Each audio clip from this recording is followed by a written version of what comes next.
Computer science आणि IT ची degree केली म्हणजे आता जॉब मिळेल, आधीसारखं नाही. आधी फक्त BCom केलं ना तरी 10 डोमेनमध्ये काम करता येत होतं. आता असं असतं की मुलांना हेच कळत नाही की जर आपली डिग्री कॉम्प्युटर सायन्स IT ची आहे, याचा अर्थ काय? कॉम्प्युटर सायन्स आणि IT खूप मोठं हे डोमेन आहे आणि त्या डोमेनमध्ये खूप सब डोमेन आहेत.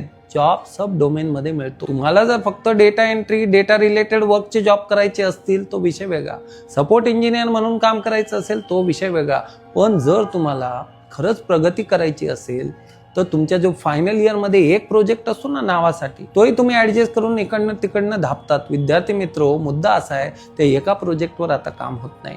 तुम्हाला ऍटलिस्ट 3-4 वेगवेगळे रिझ्यूम असले पाहिजेत. त्याच्यावर 3-4 वेगवेगळे डोमेन मेन्शन केलेले असले पाहिजेत. याचा अर्थ काय?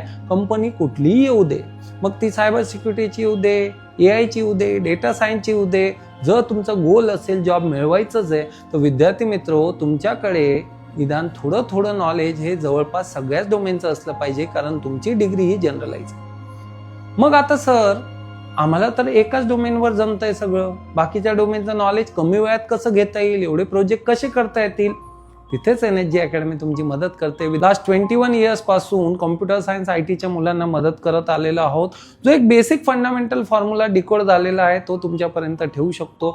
विद्यार्थी मित्र, फक्त करायचं असं आहे, कॉमेंट करायचं आहे, करिअर. तुमच्यापर्यंत एक गुगल फॉर्म पोहोचू, गुगल फॉर्म भरा, आपली बेसिक इन्फॉर्मेशन शेअर करा आणि डेफिनेटली एकदा आपली काउन्सिलिंग करून घ्या, नाही तर सरळ NSG अकॅडमीला व्हिजिट करा. डेफिनेटली आपलं बेनिफिट होणार आहे. Thank you very much.